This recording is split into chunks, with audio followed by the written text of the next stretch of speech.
My family kicked me out for allegedly flirting with my brother-in-law, but when my grandfather discovered he stole $85,000 and faked everything to cover it up, the truth left them speechless. I'm 23 years old, studying engineering at university, and about a year and a half ago, my life went completely to hell because of a lie I still don't understand how anyone could believe. The thing is, my parents kicked me out of the house literally 2 weeks before my final exams because supposedly I was flirting with Derek, my older sister Lauren's husband. And when I say they kicked me out, I don't mean we had a fight and I decided to leave. No. My father threw all my stuff in suitcases at the front door and told me I had 10 minutes to get out of his house or he'd call the police.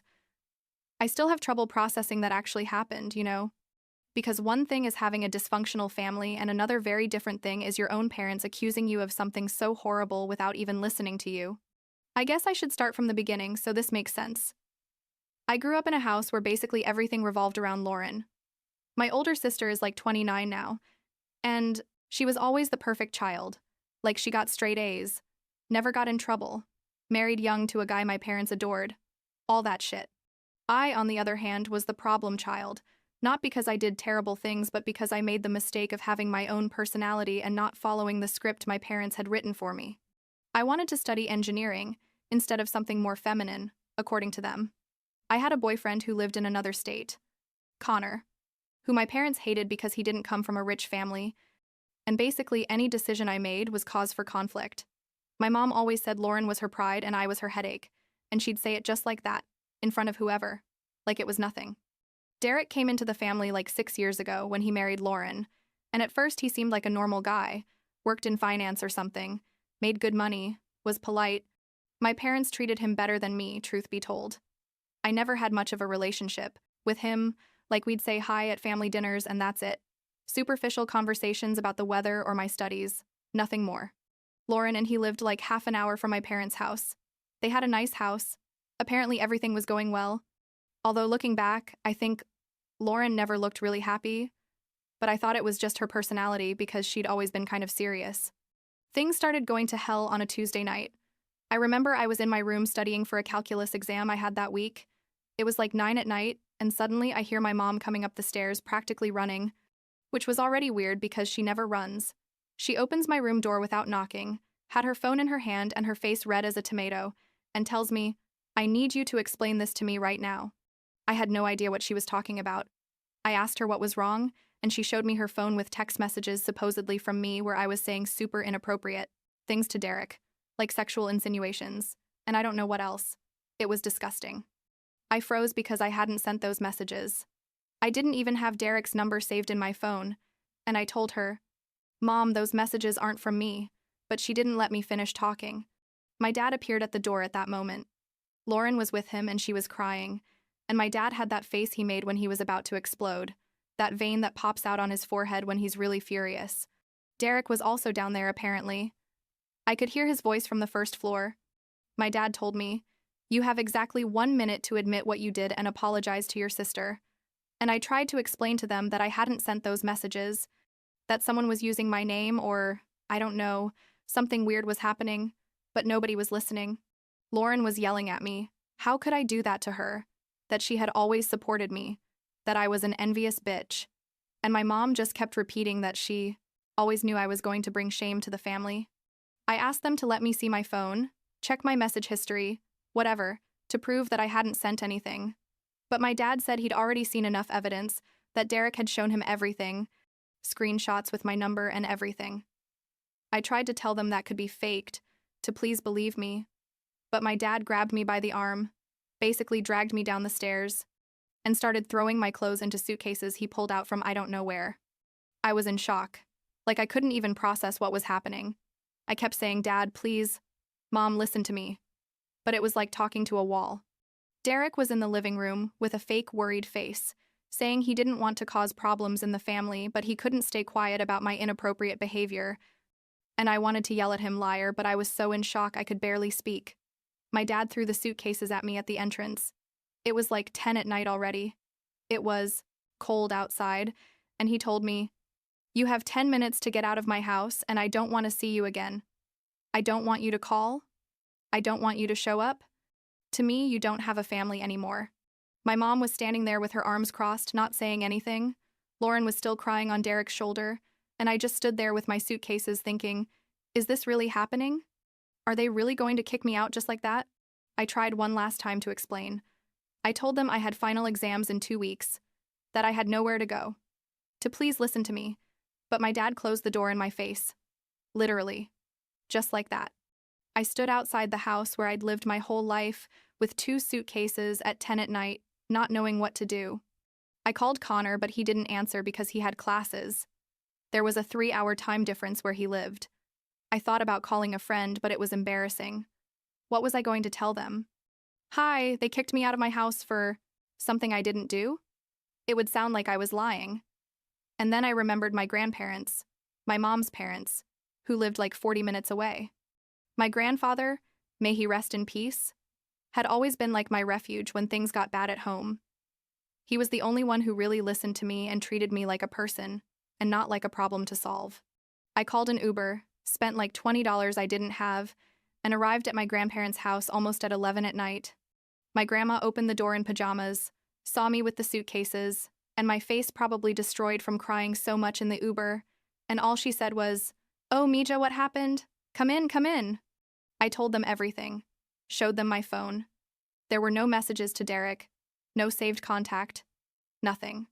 My grandfather, who was like 76 years old at that time, listened to everything without interrupting, which my parents never did. And when I finished telling them everything, he said, "I believe you." And you don't know the relief I felt hearing those words. Like someone finally believed me. My grandma prepared the guest room for me and told me I could stay as long as I needed, not to worry about anything. My grandfather was furious. I could see it in his face, even though he was trying to stay calm for me, and he said he was going to talk to my dad the next day. That this was a horrible misunderstanding and the family had to fix it. I didn't have much hope, truth be told. I knew my parents. When they got something in their heads, there was no way to make them change their minds. But I let my grandfather try. The next day, my grandfather went to my parents' house. I stayed at my grandparents' house trying to study for my exams, but I couldn't concentrate. I kept checking my phone, hoping someone would call me, that they'd apologize, that they'd say it had been a mistake. But nothing. My grandfather came back like 2 hours later with a face I'd never seen on him. He was pale and angry and sad all at the same time. He told me my dad had practically kicked him out of the house. That he'd told him if he believed me, then he was as naive as I was manipulative. And that while I lived with them, my dad didn't want to have contact with his own parents. My grandfather had told him he was making a terrible mistake, that I was his daughter and deserved at least the benefit of the doubt. But my dad answered, "I don't have that daughter anymore," and closed the door on him the same way he'd closed it on me. My grandma was devastated. Like she and my mom had always been close. They talked every day, and suddenly her own daughter wasn't answering her calls. She tried calling my mom like 10 times that day, but she never responded, sent her messages, and nothing. It was like my whole family had decided I was the devil, and anyone who supported me also got cut off. Lauren sent me a horrible message that day. It said I had destroyed her marriage, that Derek almost left her because of me, that she hoped I was happy with what I'd accomplished. And I answered her, "Lauren, I didn't do anything. Please believe me. Your husband is lying." But she blocked me before I could send her more messages.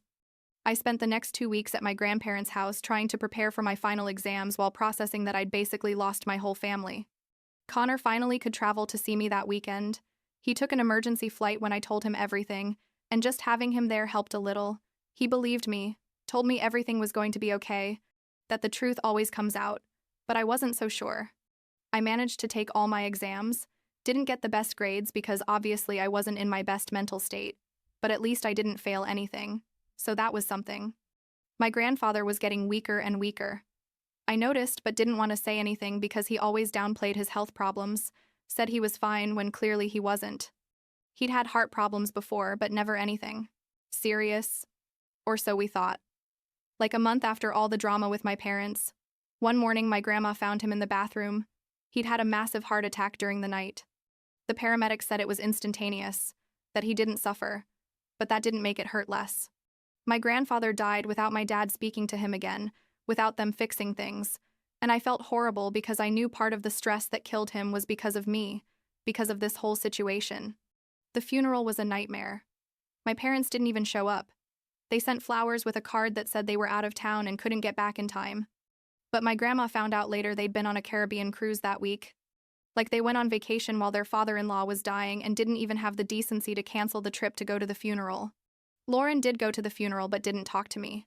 Didn't even look at me. She stayed with Derek on the other side of the room the whole time, and they left as soon as the ceremony ended.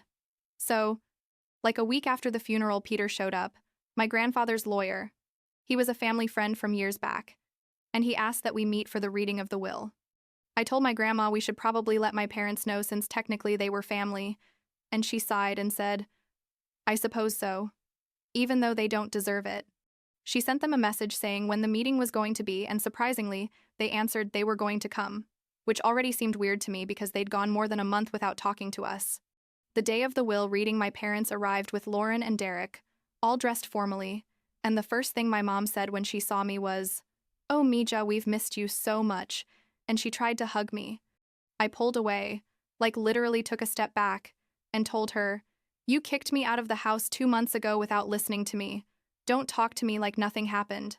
My dad intervened with that condescending voice he used when he wanted to seem reasonable and said they'd been thinking a lot, that maybe they'd reacted in an exaggerated way, and that they were willing to forgive me, and I could come back home if I promised to behave appropriately and apologize to Derek and Lauren. I couldn't believe what I was hearing. After everything that had happened, after missing my grandfather's funeral, after cutting me completely out of their lives, now they wanted to forgive me? And it wasn't even a real forgiveness. They were still acting like I'd done something wrong. I told them there was nothing to forgive because I hadn't done anything, and my dad rolled his eyes and said, "Well, when you're ready to be mature and admit your mistakes, the door is open," like he was doing me some huge favor. Peter started reading the will, and at first it was what you'd expect, some minor things for friends and acquaintances. The house went to my grandma, obviously, and then he got to the savings part.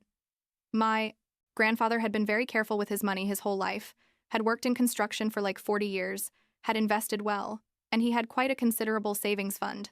He wasn't a millionaire or anything, but it was a respectable amount, like $200,000 or something. Peter read that the entire amount went to me, to help me with college and start my adult life, because according to my grandfather's words in the will, I was the only granddaughter who really needed the support, and the one who had always been genuine and honest with him. The silence that followed was incredible. I could literally hear my mom breathing hard through her nose. My dad's face was red. Lauren looked between shock and indignation, and Derek was just sitting there not saying anything. My dad was the first to explode. He said that didn't make sense, that clearly I had manipulated my grandfather, that a man his age wasn't in his right mind to make those decisions, basically insinuating my grandfather was senile or that I'd tricked him somehow. Peter very calmly explained to him that the will had been made 2 years ago, long before all this drama, and that my grandfather was completely in his right mind, that there was medical review and everything to prove it. My mom started with how it wasn't fair, that Lauren was also his granddaughter, that she deserved something, and Lauren was crying, saying Grandpa had never really loved her, that he'd always preferred me. Things got tense, everyone yelling and blaming me as always, until Peter raised his hand and said there was more. Turned out my grandfather had also left a property in Florida. It was land he'd bought years ago, with the idea of building a retirement home, but never did. And that property went to my parents, specifically, but only if they didn't contest the will. If they tried to fight in court for the savings he left me, then that property would pass to my grandma and they'd receive nothing. My parents looked at each other. I could see the wheels turning in their heads, trying to decide what was more convenient for them. And finally my dad asked how much the Florida property was worth. Peter said according to current estimates, the land was worth like $150,000, so technically it was something considerable, though less than what he left me. My parents decided right there they were going to contest the will. They said it wasn't fair that I kept everything, that they were the direct children and deserved a bigger share, basically showing that the only thing they cared about was money, not their own father who had just died. Peter warned them that contesting the will would be a mistake, that my grandfather had been very specific with his wishes, but my parents didn't listen. They were convinced they were going to win in court, because according to them, I had clearly manipulated a vulnerable elderly man, even though, like I said, the will was made years before. They left the meeting furious. Lauren was crying. Derek finally spoke to say all this was very uncomfortable, and he hoped the family could resolve their differences. as if he wasn't the one who started all this mess with his lies. The following months were horrible. The legal process was exhausting. My parents hired an expensive lawyer who basically argued that I'd been alienating my grandfather from his family for years to keep his money, which was ridiculous because I didn't even know he was going to leave me anything. We never talked about money or inheritances. My grandma had to testify, had to tell how my parents had cut her out of their lives after kicking me out, how they didn't go to the funeral, everything. And it was super painful for her to relive all that. What my parents didn't know, because they clearly hadn't read the fine print of the will, was that my grandfather had left a kind of trap, so to speak. The Florida property they were going to inherit if they didn't contest the will wasn't exactly what it seemed.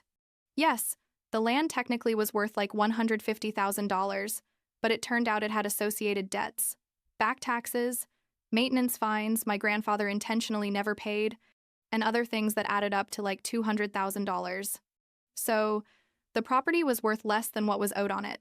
So by contesting the will and activating that clause, basically my parents had inherited a massive debt instead of money. When the judge dismissed my parents' case, because obviously they had no legal basis for their argument, and informed them about the situation with the Florida property, my dad almost fainted right there in court. He tried to argue it wasn't fair, that he didn't know about the debts, but the judge explained that by contesting the will they had automatically accepted all conditions, including the property debts. Peter explained to me later that my grandfather had bought that property specifically as a kind of test for my dad. He knew that if my dad really cared about family and respected his father-in-law's wishes, he wouldn't contest the will. But if he only cared about money, then he'd fall into the trap. My parents were financially ruined. They had to sell their house to pay the debts of the Florida property. They moved to a much smaller apartment. My mom had to go back to work after years of being a housewife, and all because they were greedy and couldn't respect my grandfather's last wishes. Part of me felt bad for them, because at the end of the day they were my parents, but the other part thought they had it coming after how they treated me. Lauren started sending me messages like 3 months after all the legal drama.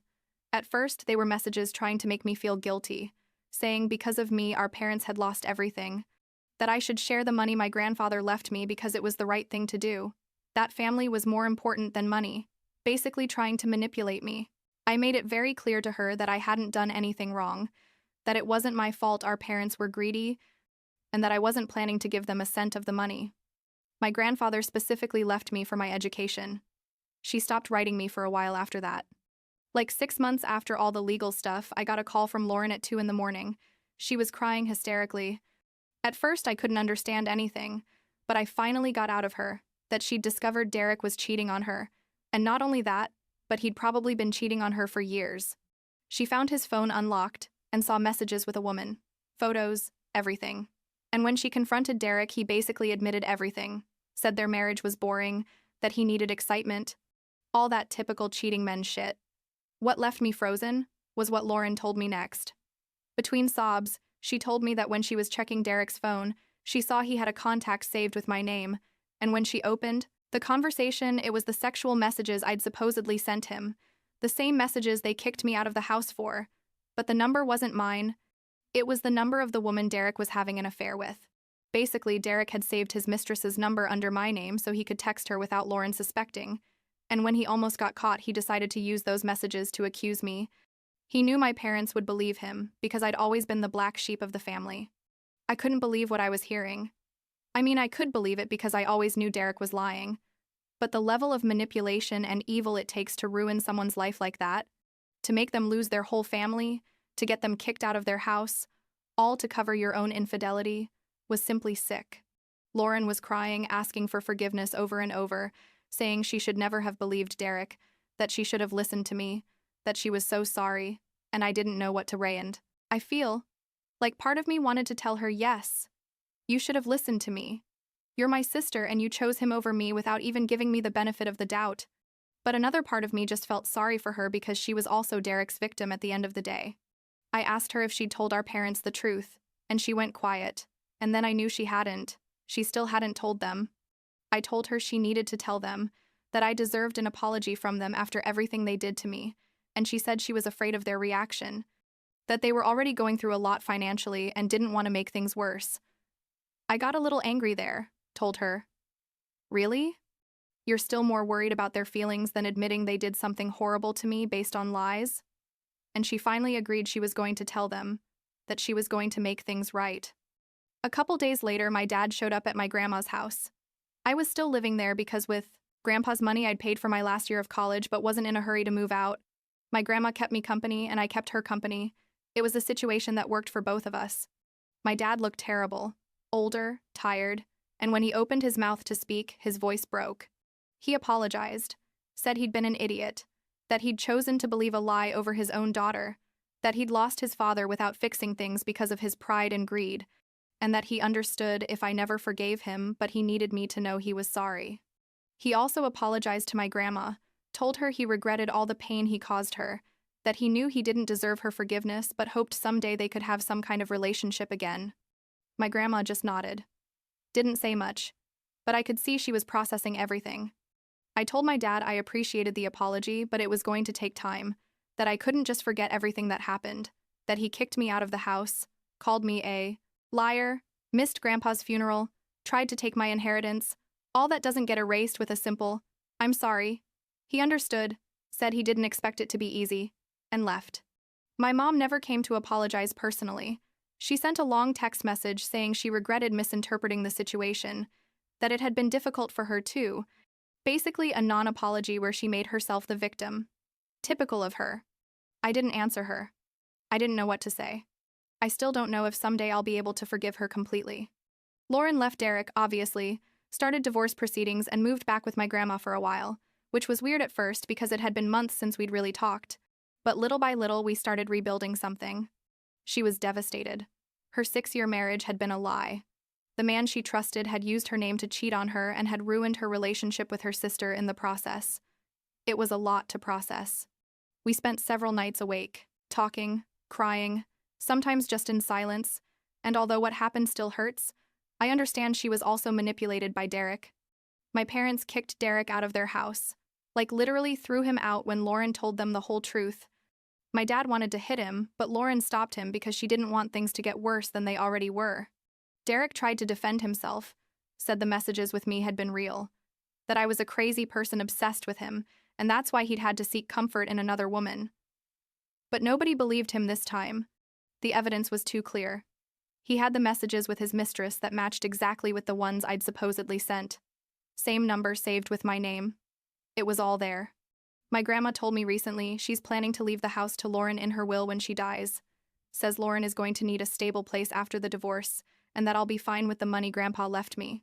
That I can buy my own house when I'm ready. It seems fair to me. Like I already received my share of the family inheritance and Lauren deserves to have something too. Although our parents are probably going to get angry when they find out, but honestly, I don't care about their opinion on these things anymore. Connor and I are still together. He finally could move to my city a few months ago. Got a job here and we're looking at apartments to move in together. My parents hate the idea, obviously, but they don't have power over me anymore. I'm 23 years old, have my own money, and don't need their approval for anything. It's weird having that freedom after years of living under their strict rules. Lauren's divorce is still in process. These things take time, and Derek is trying to fight for half of everything even though he was the one who cheated. But Lauren's lawyer is good and says she has a solid case. Sometimes Lauren asks me if I think she'll ever trust anyone again, and I honestly don't know what to tell her, after something like that it's normal to be scared. But I hope so. Nobody deserves to live with that distrust forever. The relationship with my parents is still complicated. I see them at family dinners occasionally at my grandma's house. The conversations are awkward and superficial. Nobody really talks about what happened. It's like we're all pretending we're a normal family when clearly we're not. My dad makes attempts to connect, asks me about school, about my plans after graduating, things like that. And I answer politely, but there's a distance there. I don't know if it'll ever disappear. My mom basically acts like nothing happened, which somehow is worse than if she completely ignored me. A few weeks ago, I went to the cemetery to visit my grandfather's grave. I brought him flowers and sat there a while telling him everything that had happened. Although probably somehow he already knew, I feel like he planned all this knowing exactly how my parents were going to react. He knew his son-in-law well, enough to predict his greed. I thanked him for believing me when nobody else did, for giving me a place to stay when I had nowhere to go, for making sure I'd be okay financially after he was gone, and for teaching me that real family are the people who support you in difficult times, not necessarily the ones who share your blood. I don't know what's going to happen with my family in the future. If someday we'll be able to be close again, or if this is all it's going to be. These occasional awkward dinners and superficial conversations, but I'm learning to be okay with that. I have my grandma. I have Connor. I have Lauren, who's trying to be a better sister. I have friends who supported me through all this, and that's enough for now. Sometimes I still wake up angry about everything that happened, about the time lost with my grandfather while my parents were fighting with him, about not being able to say goodbye properly because I was dealing with all the legal drama, but I'm working on that, I guess, trying to let go of the anger because carrying it with me only hurts me. Last week, I graduated from college. My parents went to the ceremony and congratulated me. We took photos that probably look forced, but at least we tried. And when it was all over, my dad gave me a hug and told me he was proud of me, that he regretted not being there during the process. I don't know if it was enough. Probably not. But it's something. A small step towards something that might someday resemble a normal relationship between father and daughter. My mom just said I looked pretty and that next time I should wear a more appropriate dress under the gown, because even in a moment like that she couldn't avoid criticizing me. But it doesn't even surprise me anymore. My grandma made a dinner after graduation. We were all there, even Lauren, who had just signed the final divorce papers that morning, and for a moment we almost looked like a functional family. Almost. Although we all knew there were deep cracks that probably will never be completely repaired. Connor asked my grandma for her chocolate cake recipe, which was my grandfather's favorite, and she started explaining it to him with so much detail and affection, and I realized these are the moments that matter. These small, normal things in the middle of all the chaos. I don't know what lessons I'm supposed to take from all this. If there are any. I just know life takes weird turns. That the people you trust can disappoint you in unimaginable ways. But also that there's always someone who's going to be there for you even when everything falls apart. And for me, that person was my grandfather, and now it's my grandma, and Connor, and little by little, Lauren again. My parents maybe will never be what I needed them to be. But I'm learning to be okay with that. To build my own definition of family with the people I choose to have in my life, not just with the ones I got by accident of birth. The last time I saw Derek was in court during one of the divorce hearings. He looked miserable, had lost weight, had dark circles, and when our eyes met for a second, he tried to smile at me like we were old friends, but I just looked at him without expression and turned around. Because that man doesn't deserve one more second of my time or energy after everything he caused. Lauren says he's living with the woman he cheated on her with, who apparently was his secretary or something, super cliche, and that he's probably cheating on her too, because guys like Derek never change. Yesterday, Connor and I went to see an apartment we really liked. It has 2 bedrooms, a big kitchen. It's in a safe area near my new job. I signed a contract a month ago with an engineering firm. Nothing extraordinary, but it's a good start. I sent photos to my grandma, and she said it looked beautiful, that she was happy I was starting this new stage of my life. Although she also said she was going to miss me a lot, and I'm going to miss her too. But we promised to see each other at least once a week for dinner or coffee. Lauren asked me if Connor had any single friends I could introduce her to. Says she's not ready for a relationship yet, but would like to start going out with people again, meet people, remember what it's like to have conversations that don't involve lawyers and divorce papers. And it made me laugh because a year ago, I couldn't even imagine having this kind of casual conversation with her. But here we are, rebuilding something that almost got destroyed forever. My parents invited me to dinner next week, alone, without my grandma or Lauren. They say they want to talk about important things. I have no idea what, but I agreed to go because I guess you have to try.